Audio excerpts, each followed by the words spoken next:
Hi, I'm Jason Mefford, and you're in the right place to start transforming your career and life with this podcast.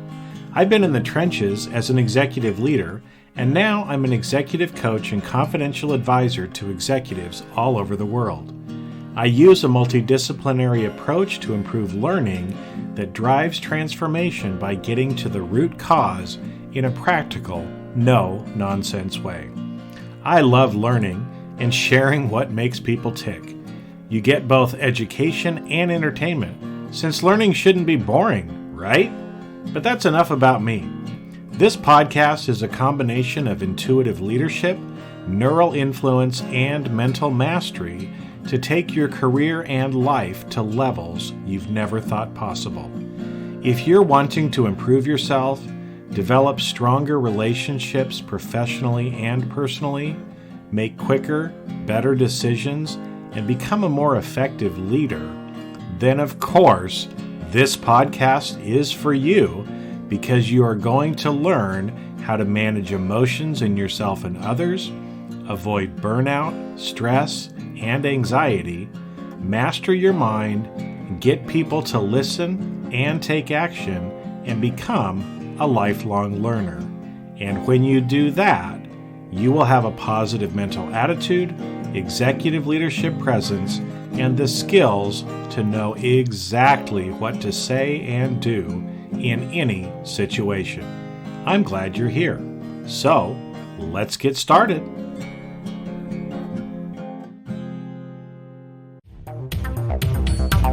Welcome to the Fire and Earth podcast with your hosts, Jason Mefford and Kathy Groover. Fire and Earth, giving you the keys to unlock your limitless potential. Hey, everybody. Welcome back to another episode of the Fire and Earth podcast. I'm so excited to be your co-host, Kathy Groover. And I'm Jason Mefford. And today we have a fun episode for you because, there's a movie called Horrible Bosses. You've seen that, right, Kathy? Oh, huge Jason Bateman fan. I've absolutely seen Horrible Bosses. Yes. That is a fabulous movie, and I love too. Jennifer Aniston always played like the cutesy kind of girl, in Friends, and this movie was like a totally different role for her. Yep.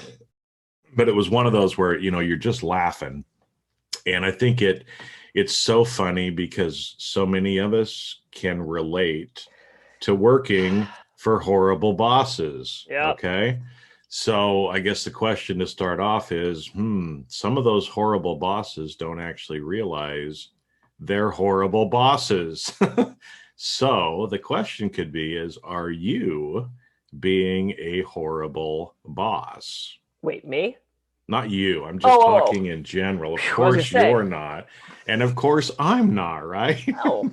But anyway, so thought we'd talk a little bit today about leadership because I think it's, especially working a lot in the corporate world, really since the Second World War, corporate America has been military command and control kind of leadership. Okay. It's beating people with a stick.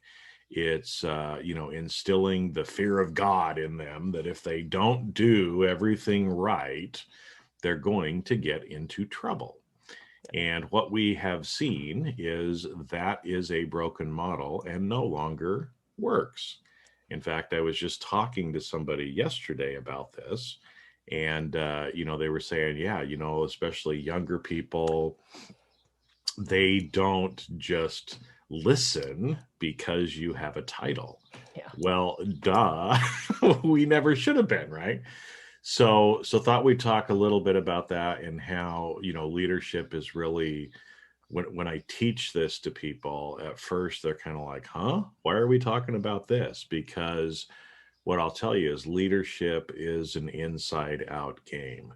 It happens from the inside out. So we'll go through and talk a little bit about that. But, Kathy, I'm sure you've probably worked with some people over time that have had some of those personality traits, right? Yeah. And are they very effective? You know what? I have to say, it depends on who you're leading. Mm-hmm. Because there are some people that really simply just want to follow. They want to have orders barked at them and they want to be a yes man, and they just sort of go with that. I think that model is fading, and I think we can thank the millennials for that, because they're so into work-life balance, they're so into culture, the work culture, they're so into consciousness. And there was some ad I just saw on TV. I don't even remember what the ad was for. It was for a product, but at the end of it, they said, "We're expanding nationwide and we are hiring. We offer great wages, great benefits, flexible work schedule, enhanced work culture." And I was like, what? It was the first time I have ever heard a company saying, "We're going to give you good culture." And I thought, wow, this is the shift. And that comes from the leadership. That comes from who's in charge, and it trickles down to everybody else. So it not only comes inside out, it comes from the top down. And I think we have to remember that too. And are there some like old school people that seriously just want to have orders barked and go, yes, yes, yes? Sure. I think that's a breed that's dying out though. So I think we have to start to convert to what people's mentality and what people's affinity is now for how they'd like to be led. Well, it is. I think it is, like you said, it's dying out. And I guess one thing before we get into it too very far, right, is, you're right. Some people prefer to be led by somebody who is kind of barking orders at them. Some people like that. Some leaders, that is their personality more, right? That's just the kind of person that they are. Yep. They feel more comfortable with that. Yep. Where the struggle comes in, and I see this with lots of people, is a lot of leaders don't want to be the person barking orders, but that's all they've ever been taught. True. That's what they're expected to do. And it kills them on the inside, right? Because they know that what they're doing is being manipulative, it's using fear, it's using coercion, and they hate themselves for doing that to other people. Yeah. And so, I work a lot with leaders, executive leaders, and I've seen this over and over again, where when you feel like that, right, that's that cognitive dissonance that we've talked about before, right, is you're acting in a way that's not in alignment with who you are. Yeah. And anytime we act in a way that is not in alignment with who we are, it kills us on the inside. We feel guilty. We feel ashamed, right? All of these negative emotions that we shouldn't be feeling, we're feeling those things, right? And so it's time, in my opinion, and my opinion really counts, by the way, right? That does. It does. That it's time for us to just quit using that old broken model and actually embrace being, an authentic leader that actually leads with love. Right. There's a word you normally don't hear in corporate America leadership, but with love. Yeah. And that we persuade and influence people instead of trying to coerce them. We're not using a stick to beat on them. We're using rewards and carrots. Right. Yeah. And go. Well, what I was going to say, and I love that. And to that point, one of the signs of a good leader is adaptability. And you need to be able to lead different people. If you have one of those like old school people who want that, then you have to do that for them. They're going to see you coming at them with kindness and love and be so confused that like, what are you complimenting me for? Just I'm not going to let you give me a hug. What are you talking about? No. But you have to be able to lead each team, each person, each individual, because we can't change anybody else. Oh, if we could, we have to adapt our styles to fit those people that we're interacting with, and then hopefully bring them along. So I love what you're saying about, shifting your leadership style, because if that's what the employees, the staff, the team needs, you have to be able to provide that for them. Yeah. Well, and that bringing them along, right? Because you're NLP trained. So you understand about rapport, right? And most people do not, which is one of the reasons why I teach what I call neural influence, right? Using some of those techniques from NLP to help that leader be adaptable, bring people along with them by using some little Jedi or ninja tricks, right? That's really kind of what NLP is in a way. Absolutely, Once you learn it, then you understand how to ask questions, how to use your body language, how to use your voice, other things like that to get people to come along and really get them to realize, or come to the change or the decision on their own. Yeah. So that they end up, there's no resistance because they believe, and really it is their own decision on what they end up doing. Yeah. So, and again, this comes back to, anybody can go read a leadership book, read all the books you want. It ain't going to help you be a better leader, right? It might give you some ideas, but really leadership is more about being the leader. Yeah. And I think we've kind of talked before about, one thing that I tell people a lot is, especially if they're experiencing like resistance or some kind of negative, what we would consider a negative behavior from somebody, is pick up the mirror. Okay. Because most of the time, people are just mirroring back what we are giving off. Yep. Right? You're nodding your head, right? So, So if somebody's being a horse's butt, well, guess what? You're probably being a horse's butt too, right? Yeah. And so to help change that person or change the situation, we have to work on changing ourselves first. Yep. I was just going to say that. And so often I love the hold the mirror up because so often what triggers us I can't say when they do that. It's something that we don't like in ourselves. It's triggering actually a reaction in ourselves because we see that too. And we do that too. And we don't like that to some degree or another. And the other thing you're talking about, changing ourselves, we have to be present. And I talk about presence in leadership, because if you're not truly present with what the people around you need, with what they're saying, if you're not listening, if you're not actually hearing them, you could do the active listening thing of, but if you're daydreaming or finishing their sentence or thinking about lunch or I want to go home and play games with my kids, then you're not actually present. And if you're not present, you're not going to be getting all the input that you need to be a better leader. So it's about presence, it's about listening, and it's about really taking a sometimes hard look at yourself to say, why is that triggering me? What in myself does that bring up? Yeah, well, and it, in that of kind of being present and kind of feeling or knowing what the other people are experiencing. Some people talk about or use the term emotional intelligence. Well, that's part of it, right? But you can only be emotionally intelligent if you're present and you're actually picking up on what is actually going on. Yeah. Now, the one thing about, I talk about emotional intelligence, but I don't use that as a term like so many people do.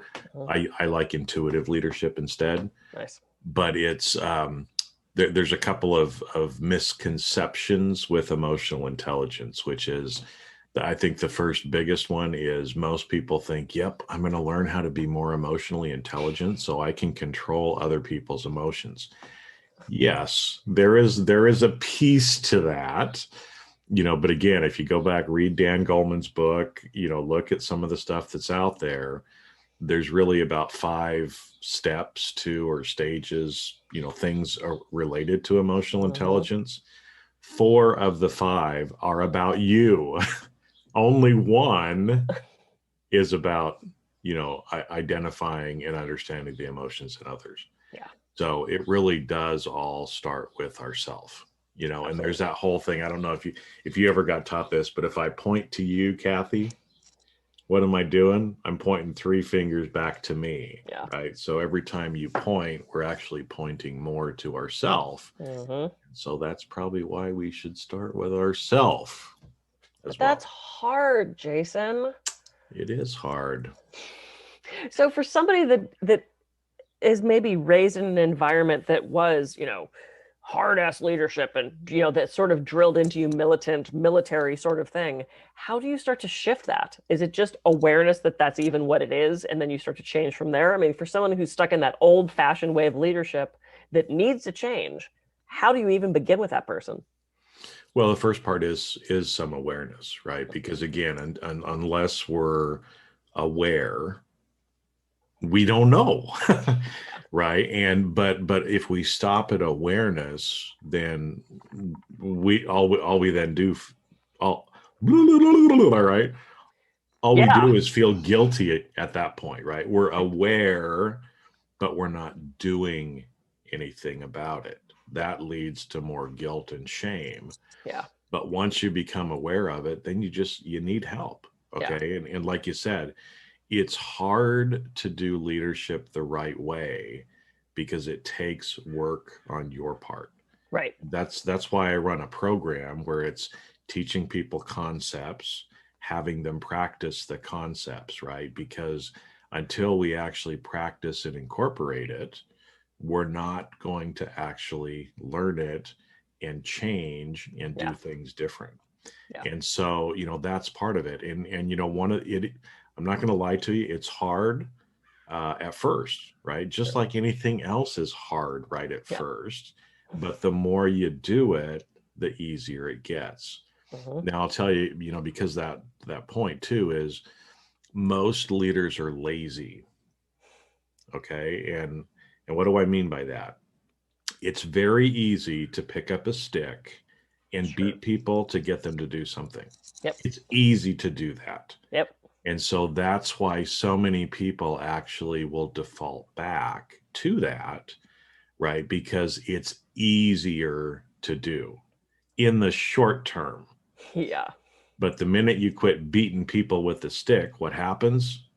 You've lost it, right? And that's the whole difference between external based power versus internal based power as well, right? Yeah. So leaders that are doing the command and control, that are beaten with the stick, that are using fear, that's external power. Using your title, wearing, a uniform. It might not be a uniform, but maybe it's a custom suit, right? Mm-hmm. Those external strappings Yep. don't last long. So again, pick any favorite dictator from history. Oh, what would my favorite be? Okay. I'm kind of a Napoleon girl, I think. Are you Napoleon? Okay, so again, yeah. Napoleon, right? Hitler, Stalin. It doesn't matter, right? Yeah. I mean, there's lots of people that you can point to, but as an example, most of the classic dictators use external power. Sure. They use fear to stay in control. And they're narcissists. And we've mentioned narcissists. I think we should do an entire show on narcissists and narcissistic personality disorder, but they don't think they're doing anything wrong. No. And that's the challenge with that. And I think we're speaking to those leaders who want to be better, not the ones who are just so filled with ego and narcissism that they can't even see that there's anything wrong. Narcissists don't point like that. They point like that. Everything's about other people. They can't admit that anything's wrong that they would have possibly done to everybody else. It's the only way they can soothe their own ego and stop from feeling so shameful. So we're not necessarily talking about that. No, but to people that, again, because like you said, unless you actually recognize it or acknowledge it to begin with, you don't know to change, right? But once you can do that, then it's like, okay, would you rather be one of those dictator kind of leaders, or would you rather be an internal power leader? Absolutely. So again, some great examples of that would be people like Gandhi, Nelson Mandela, right? Yeah. Okay, so that gives you the dichotomy of, on the far ends of the scale. So now decide, which kind of leader do you want to be? Yeah. And so a lot of the whole ideas of servant leadership, some of these different terms that have come up over time, that's more what the internal power focused leader is like. Yeah. And so if you want the long-term results, you got to do the work. But, what that means too is that the people that work with you and for you love you. They will follow you into battle, figuratively speaking, right? To pull in the military metaphor again. But there's so much more satisfaction from being a leader, working with people who respect and love each other, than being a leader who is feared. Right, sure. Because it gives you that feeling of wanting to be there, of freedom of choice, of that autonomy, as opposed to, well, I guess I better do that or I'm going to get yelled at. It's about cooperation and working as a team, as opposed to just being ordered about and being miserable and unhappy and resentful. And, that's when mistakes happen and you don't have that loyalty. You don't have that people come back again and again. You have high turnover, it costs you more money. You've got to keep training people. It benefits you to be a conscious leader. Well, it does. And it's so much easier in the long run to do it too, right? That cognitive dissonance that we talked about at the beginning, that goes away, right? The resistance from people, okay, you're always going to have some resistance, but it's going to be less, right? Because all of a sudden you're not going to get as much pushback from people. But also, just from a general kind of satisfaction standpoint, watching people grow, watching people flourish in their job or their career that work with you, that's where the gold is in leadership. And you don't get to feel that the other side. But when you take that inside out approach, you really do get to actually feel that as well. You feel like you're actually making a change and doing good in this world. And there is nothing like having that joy and gratitude feeling of doing that. I agree. Oh, what a good conversation, as always. So that's what we were talking about today. So again, if you're the narcissistic dictator, you're probably going, these people are full of shit. Okay, well, move on. Yeah. Right. But if stop, flip through to the next one. Go to the next one. But if you're one of those people, again, that wants to actually become a better leader, more internally focused, more loving, more, all of the stuff that we've been talking about, then you can do it. Yeah. Right. There's ways to do it. Reach out, let me know. But there's ways to do it. There's skills you can learn, little tools that you add to your toolbox that will make your life much, much easier.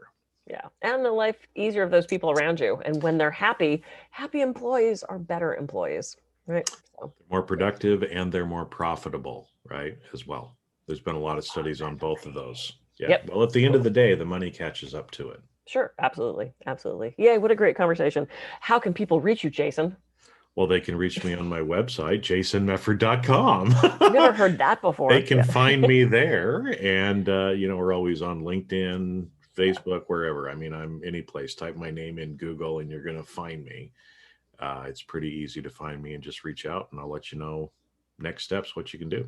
Yeah. Oh, I love this conversation. Leadership is so important. And even if you're not leading a team, I don't have employees, but I still need to be a good leader when I'm coaching, when I'm dealing with people out in the society and community. So it affects everybody. So I'm Kathy Groot. Yeah, go ahead. I was going to say all of us are leaders. Yeah. Whether you have people under you or not, because it's personal as well as business related. Absolutely. Leadership. Yeah. I completely agree. Cool. I'm Kathy Groover. I can be reached at kathygroover.com. And I'm Jason Mefford. I can be reached at jasonmefford.com. Go out, have a great week, and start becoming a better leader. And we'll catch you on the next episode of the Fire and Earth podcast. See ya. See ya.